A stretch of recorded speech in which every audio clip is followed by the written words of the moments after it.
వైఎస్ఆర్సీపీ అధినేత జగన్మోహన్ రెడ్డి ఢిల్లీ కేంద్రంగా ధర్నాకి పిలుపునిచ్చినటువంటి నేపథ్యంలో ఆ ధర్నాకి అయ్యేటువంటి ఖర్చుని ఓ మాజీ మంత్రిని భరించాల్సిందిగా జగన్మోహన్ రెడ్డి ఆదేశాలు జారీ చేశారని, కానీ ఆ మాజీ మంత్రి జగన్మోహన్ రెడ్డికి భారీ జలక్కిస్తూ నేను ఆ ధర్నాకు సంబంధించినటువంటి ఖర్చును భరించలేను అంటూ ఆ మాజీ మంత్రి తప్పుకున్నట్లుగా జగన్మోహన్ రెడ్డి ఆదేశాలను సున్నితంగా తిరస్కరించినట్లుగా కొన్ని వార్తలు ఇప్పుడు సోషల్ మీడియా వేదికగా చక్కర్లు కొడుతున్న నేపథ్యంలో ఇంతకీ ఆ మాజీ మంత్రి ఎవరు, ఆయన ఎందుకు జగన్మోహన్ రెడ్డి ఆదేశాలను సున్నితంగా తిరస్కరించారు అనే దాని మీద మనం విశ్లేషణ చేసుకునేటువంటి ప్రయత్నం చేద్దాం. ప్రస్తుతం మనతో పాటు ఉన్నారు ప్రముఖ సీనియర్ జర్నలిస్ట్ మండవ దుర్గా కుమార్ గారు. సార్తో మాట్లాడదాం. సార్ నమస్తే అండి. నమస్కారం కృష్ణ గారు, మన వీక్షకులు కూడా నమస్కారం. జగన్మోహన్ రెడ్డి ఢిల్లీ కేంద్రంగా ఒక ధర్నాకి పిలుపునిచ్చారు. ఈ నేపథ్యంలోనే ఆ ధర్నాకి అయ్యేటువంటి ఖర్చునంతా ఒక మాజీ మంత్రిని భరించాల్సిందిగా జగన్మోహన్ రెడ్డి కొన్ని ఆదేశాలు జారీ చేసినట్లుగా, ఆ మాజీ మంత్రి మాత్రం జగన్మోహన్ రెడ్డి ఆదేశాలను తిరస్కరించినట్లుగా, ఇప్పుడు నేను ఏ ఖర్చు భరించలేను అంటూ ఆ మాజీ మంత్రి జగన్మోహన్ రెడ్డికి భారీ జలకిచ్చినట్లుగా కొన్ని వార్తలు అయితే వస్తూ ఉన్నాయి. ఇంతకీ ఆ మాజీ మంత్రి ఎవరు, జగన్మోహన్ రెడ్డి ఆదేశాలను ఆయన ఎందుకు ధిక్కరించారు అంటే ఏం చెప్తారు సార్? ప్రస్తుతం అసలు పర్టికులర్గా మాజీ మంత్రి మాట తర్వాత కానీ కృష్ణ గారు, ఇప్పుడు పార్టీలో జరుగుతుంది ఏంటంటే, జగన్మోహన్ రెడ్డి గారు పేదల బిడ్డనని చెప్పుకుంటూ నాకు ఏమీ లేదు, మీలాగా నేను కూడా ఒక సామాన్యుడిని అని చెప్పుకుంటూ ఇవాళ ఆయన మరి కదిలితే కోట్ల రూపాయలు ఎందుకు కావాల్సి వస్తుందో అర్థం కావట్లేదు. మొన్న వినుకొండది ఇలాగే అయింది అంటున్నారు. తర్వాత ఆయన ఎక్కడికి కదిలినా ఖర్చుతో కూడిన పని. అంతకుముందు ఆయన మీకు గుర్తుందో లేదో, తన మీద ఉన్న సిబిఐ కేసు విచారణ ప్రతి శుక్రవారం ఇక్కడికి రావాల్సి వచ్చేది, హైదరాబాదు నాంపల్లి సిబిఐ కోర్టుకి. ఆ సందర్భంలో ఆయన ఏం చెప్పాడంటే, నేను ముఖ్యమంత్రిగా నా భద్రతా ఏర్పాట్లు ఒక్కొక్క వాయిదాకి రావాలంటే 60 లక్షల రూపాయలు అవుతుంది, కాబట్టి నన్ను ఈ ప్రతి శుక్రవారం హాజరు నుంచి మినహాయించాలి అని ఆయన కోర్టుకి అభ్యర్థించుకున్నాడు. కోర్టులు కూడా మరి నిజమే కదా, అది ప్రజల సొమ్ము కదా, 60 లక్షల రూపాయలు ఖర్చు అవటం అంటే చిన్న మాట కాదు కదా. ఇంకా వాటితో పాటు కొన్ని కారణాల రీత్యా నాకు అక్కడ అడ్మినిస్ట్రేషన్ పనులు ఉంటాయని ఏవో చెప్తాం వలన మినహాయింపు చేశారు. ఆ మినహాయించడం కొన్ని వేల సార్లు ఆ కేసులు వాయిదాలు పడుతున్నా కూడా ఈయన ఎప్పుడు హాజరైన సందర్భం లేదు. దాదాపు 12 ఏళ్ల నాటి కేసులు, అవి 2 కూడా తేలకుండా ఏలాడుతున్నాయి. ఆయన కూడా బెయిల్ మీద ఉన్నారు, ఆ బెయిల్ రద్దు అవ్వలేదు. తర్వాత ఆయన ఆ బెయిల్ని పర్మనెంట్ బెయిల్గాను మార్చుకోలేదు, అది మెడ మీద కత్తిలాగా వేలాడుతుంది. ఈ 5 సంవత్సరాల నుంచి అదే పరిస్థితిలో ముఖ్యమంత్రిగా కూడా ఆయన పదవిని పూర్తి చేశాడు. ఇప్పుడు మీరు అన్నట్టు మొన్న వినుకొండ వెళ్ళినప్పుడు కూడా మాజీ శాసనసభ్యుల మీద ఆ ఖర్చు చేయటంతో వాళ్ళు విలవిల్లాడిపోయారని చెప్తున్నారు. ఏమీ చేయలేని పరిస్థితి. అది ఈ మాజీ మంత్రి మీరు చెప్పిన మాజీ మంత్రి కూడా తెలుస్తుంది కదా, ఇలా మన మీద వేయటం ఏంటి, ఆయనకి ఏమన్నా డబ్బులు తక్కువైతే కదా, ఎక్కువ డబ్బులు వెళ్ళింది ఆయనకే, మిగిలిన మినిస్టర్లకి ఎమ్మెల్యేలకి అందలేదని నేను చెప్పను, కానీ ఎక్కువ సింహభాగం ఆయనకే వెళ్ళిపోయింది. అలాంటప్పుడు ఆయన అంత డబ్బు ఆర్జించి ఇలాంటి ఖర్చులు కూడా పెట్టుకోకపోతే పట్టుమని ఇంకా నెల రోజులు కూడా అవ్వలేదు ప్రభుత్వం దిగిపోయి, ఇప్పుడే మన మీద పడితే ఇక ఈ 5 ఏళ్ల పాటు ఈ నెల భరించగలుగుతాం మనం అనే ఆలోచనలో పడ్డారనేది ఒకటి. రెండోది, ఆయన ఈ పార్టీని ఎలా పునరుద్ధరించాలి, పార్టీని బలోపేతం చేయాలని మనం చెబుతున్నా కూడా, ముఖ్యంగా పేరు నాని చెప్పాడు, కేతిరెడ్డి వెంకటరామరెడ్డి చెప్పాడు, కాసు మహేష్ రెడ్డి చెప్పాడు, ఇంకా చాలామంది చెప్తున్నారు ఎన్ని లోపాలు జరిగినాయి వాటన్నిటినీ సవరించుకోమని. ఆయన సవరించుకోకపోగా ఇప్పుడు ఢిల్లీకి వెళ్ళి ఇప్పుడు అదే చెప్పారు కదా మీరు, అక్కడ ఖర్చులు భరించమని. అసలు దీనికి అంత ఖర్చులు ఎందుకు అవుతాయి? ఢిల్లీకి ఫ్లైట్లో వెళ్ళటం, అక్కడ వేసే టెంట్లో కూర్చోవటం, అంతే కదండి. మరి ఈయనకి అట్లాంటి భారీ ఖర్చులు, సపోజ్ మొన్న వాళ్ళ అమ్మాయి లండన్లో పలకరించడానికి వెళ్ళినప్పుడు 15 రోజుల పాటు ఎక్కడో విదేశీ టూర్లో ఫ్లైట్ మొత్తం 15 రోజులు అక్కడ ఎయిర్పోర్ట్లో కాపలా కాస్తా ఉంది ఈయన కోసం. చార్టెడ్ ఫ్లైట్ అది ఎంత ఖర్చు అయ్యింది?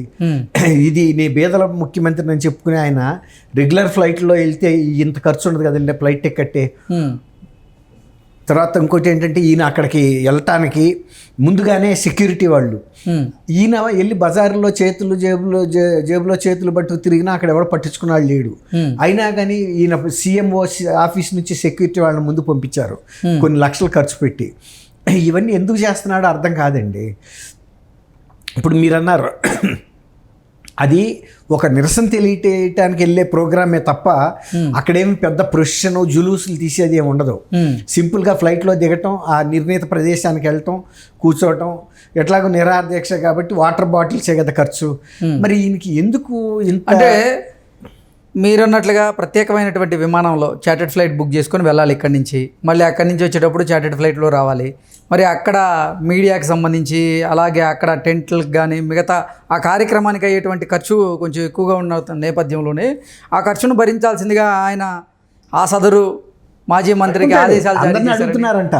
ఇప్పుడు అదే వాళ్ళు భయపడుతుంది, ఏమి డబ్బులు లేనట్టు మమ్మల్ని అడుగుతాడేంటి, ఇసుక నుంచి వచ్చిన డబ్బులు ఆయనకి వెళ్ళి, లిక్కర్ నుంచి వెళ్ళి, మైన్స్ నుంచి వెళ్ళి, అన్ని సాట్ల నుంచి వెళ్ళిపోయిందంతా ఆయనకి, కాంట్రాక్టర్ల దగ్గర నుంచి కిక్ బ్యాక్స్ ఆయనకి వెళ్ళి అన్ని వసూలు చేశాడు. మా దగ్గర కూడా మా నియోజకవర్గాల్లో డబ్బులు కూడా ఆయన ఛానలైజ్ చేసుకున్నాడు, అయినా మేము భరించాము. ఇప్పుడు మళ్ళీ మమ్మల్ని అడగటం ఏంటి? ఏదన్నా నిజంగా కనుక టంగుటూరు అంజయ్ గారు లాంటి వ్యక్తి సింపుల్గా డబుల్ బెడ్రూమ్లో హౌసింగ్ బోర్డు కాలనీలో ఇంట్లో ఉండేవాడు, ముఖ్యమంత్రిగా ఉండి కూడా హౌసింగ్ బోర్డు ఇచ్చిన ఇల్లు అది డబుల్ బెడ్రూమ్, అలాంటి వ్యక్తి అయితే ఇవ్వటానికైనా అర్థం ఉంటుంది. ఈయనకి ఇన్ని వేల కోట్లు ఉండి ఈ డబ్బంతా ఏం చేసుకుంటాడు? ఆ రోజున మమ్మల్ని డబ్బులు చేసుకొని ఇవ్వలేదు, వచ్చినవన్నీ అక్కడికి వెళ్ళినప్పుడు మమ్మల్ని ఇట్లా పీడించడం ఏంటనేది ఒకటి. రెండోది, పేరు నాని మొన్న సుస్పష్టంగా చెప్పాడు, అయ్యా సమస్య మీ ఇంట్లో ఉంది, ముందు ఆ సమస్యను పరిష్కరించుకుంటే తప్ప పార్టీ నిలబడదు. మిమ్మల్ని నమ్మి పార్టీలోకి వచ్చినందుకు 2014లో మీ తల్లి చెల్లి మీరు వచ్చి రాజశేఖర రెడ్డి గారి అభిమానులంతా పార్టీలోకి రండి, మనందరం కలిసి పోరాడదాం, మనందరం కలిసి ముందుకెళ్దాం అంటే మేము నమ్మి వచ్చాం. కానీ మీ కుటుంబంలో ఇన్ని అవకతవకలు లోట్లు ఉన్నాయని మాకు తెలియదు. ఉంటే వాటిని అయినా కోర్టుల ద్వారా పరిష్కరించుకోవాలి. కానీ మీరు ఎన్ని రోడ్ల మీదకి తీసుకొచ్చి బజార్లో పెట్టుకుని పార్టీ ఓడిపోయి ఇవాళ దీని మూలన కార్యకర్తల జీవితాలు, నాయకుల జీవితాలు పోయినాయి. ఆయన ఇంకోటి చెప్పాడు, ప్రజలకి ఏం నష్టం జరగలేదు, కార్యకర్తలకి నాయకులకి జరిగింది అన్నాడు. కానీ ఆయన మర్చిపోయింది ఏంటంటే నాయకుల డబ్బు కార్యకర్తల డబ్బు కాదు, ఈయన ఖజానాలోకి వెళ్ళింది, వ్యక్తిగత ఖజానాలకు ప్రజల డబ్బు. ప్రజలే ఎక్కువ నష్టపడ్డారు. ప్రజలు నష్టపడబట్టే వాళ్ళకి అది తెలవబట్టే వాళ్ళ ఆ ఫలితం వచ్చింది. అది తప్పు మాట్లాడుతున్నాడు పేరు నాని గారు కూడా. ఆయన తెలుసు, తెలియదని కాదు, ఆయన వాళ్ళ ఫాదర్ కూడా మంచి లౌకిక వ్యక్తి. పేరు కృష్ణమూర్తి గారు ఆయన మంత్రిగా చేశాడు, ట్రేడ్ యూనియన్ లీడరు, లాయరు, ప్రజా జీవితంలో హంబుల్గా బతికిన ఆయన. పెద్ద లగ్జరీస్, ఆయన మీద కరప్షన్ ఛార్జెస్ కూడా ఏం లేవు, ఉండదున్నట్టు మాట్లాడే బోళ మనిషి. అది ఆయన అంటాడు ప్రజలు నష్టపడలేదు అంటున్నాడు. ప్రజలు ఇంత నష్టపడిందని అసలు జీవితంలో ఆంధ్రప్రదేశ్ ఏర్పడిన తర్వాత ఇంత పురోగమనంలో వెళ్ళింది ఇప్పుడే ఫస్ట్ టైం. అంటే ఆ నష్టం భర్తీ అవ్వటానికి ఆయన అంటాడు ఈ నిర్ణయాలు పడుతుందో నేను చెప్పలేను, మా పార్టీ కార్యకర్తలకి నాయకులకి జరిగిన నష్టం అంటున్నాడు. కానీ రాష్ట్రానికి జరిగిన నష్టం, ప్రజలకు జరిగిన నష్టం 1 దశాబ్దం 2 దశాబ్దాలకు కూడా రికవర్ అవ్వదండి. మంచి ప్రోగ్రెస్లో ఉండగా జరిగిన నష్టం అది. సార్, ఇంతకీ జగన్మోహన్ రెడ్డి ఆదేశాలను ధిక్కరించినటువంటి ఆ మాజీ మంత్రి ఎవరు? మీరు ఇప్పుడు అన్నట్లుగా పేరు నానియా లేదా కొడాలి నానియా? అసలు ఎవరు మంత్రి ఎవరు? మాజీ మంత్రి అంటే ఏం చెప్తారు? పేరు నాని అని నేను అనుకోను, బాగా డబ్బు ఉన్న వ్యక్తి. అంటే పెద్దిరెడ్డి రామచంద్రారెడ్డి గారా? సహజంగా వేళ్ళు అట్టే చూపిస్తాయి, ఎందుకంటే ఆయనకున్నంత డబ్బు ఎవరికి లేదు. ఏదైనా భరిస్తే గిరిస్తే ఆయనే భరించాలి. మరి ఆయనే ఎందుకు అసలు జగన్మోహన్ రెడ్డి ఆదేశాలు అంటే ఫస్ట్ టైం ఒప్పుకుంటే రోజు ఇదే కార్యక్రమం అవుద్ది. ఎక్కడ తెస్తాడు ఆయన మాత్రం? ఆయన ఈయనంత బిజినెస్ లైక్, ఆయన కూడా అంతే బిజినెస్ లైక్ పర్సన్.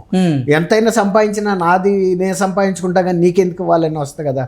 రేపు ముఖ్యమంత్రి అయినా మళ్ళీ ఈయన అవుతాడు. కానీ ఘోర పరాభవం తర్వాత ఇక వైఎస్ఆర్సీపీ మనుగడే ప్రశ్నార్థకంగా మారబోతుందని పెద్దిరెడ్డి రామచంద్రారెడ్డి భావించాడా? అందుకే జగన్మోహన్ రెడ్డి ఆదేశాలు అంత జాగ్రత్త లేకపోతే పెద్దిరెడ్డి రామచంద్రారెడ్డి గారు ఈ ఆర్థిక పరిస్థితి ఇంత స్థాయికి ఎలా పెరుగుతాడండి? ఇప్పుడు ఆయన చాలా క్యాలిక్యులేటెడ్గా ఉంటాడు. ఇవాళ ఆయన ఆక్రమించిన భూములు వాటికి సంబంధించిన కూడా మదనపల్లి సబ్ కలెక్టర్ ఆఫీస్లో అవి ఫైర్ యాక్సిడెంట్లో కూడా కాల్ చేశారని చెబుతున్నారు. ఈ విధంగా ఆయన జాగ్రత్తలు ఎప్పుడు ఆయన ఉంటాడు కదండి. లేకపోతే ఇంత ఆర్థికంగా స్థిరపడి డి అంటే డి అనే పరిస్థితి ఉండదు కదా. కాబట్టి బహుశా నేను ఆయనే అయి ఉంటాడు అనుకుంటున్నాను, వేరే వాళ్ళని ఈయన అడుగుతాడని కూడా నేను అనుకోను.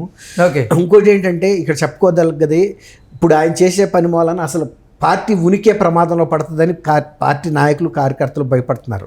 ఆయన ఇప్పుడు యుద్ధం ప్రకటించింది మోడీ మీద. ఇప్పుడు మోడీ వర్సెస్ జగన్మోహన్ రెడ్డి. ఇప్పుడు మోడీ ఇప్పుడు ఈ కేసెస్ అన్ని కేంద్ర పరిశోధనా సంస్థ దర్యాప్తు సంస్థల చేతుల్లో ఉన్నాయి. కాబట్టి ఈయన అంతు చూసేది కూడా ఆయన ఇన్ని రోజులు ఎవరైతే ఆశీర్వదించాడో ఆయనే కన్నెర్ర చేసినాడు. జగన్మోహన్ రెడ్డి పరిస్థితి ఏంటనేది వాళ్ళ పార్టీ నాయకులు కార్యకర్తలు కూడా ఆందోళన చెందుతున్నారు. ఇంట్లో సమస్యను పరిష్కరించుకోకుండా వీధిలోకి వెళ్ళి పిలిచి అంటే పడుకున్న పులిని లేపి పంజాతో కొట్టించుకునే పరిస్థితి అవుతుంది జగన్మోహన్ రెడ్డికి. దాని మూలాన పార్టీ మనుగడ ఉండదని వాళ్ళు భయపడుతున్నారు. Okay sir, thank you so much. Thank you Krishna గారు, మన వీక్షకులు కూడా.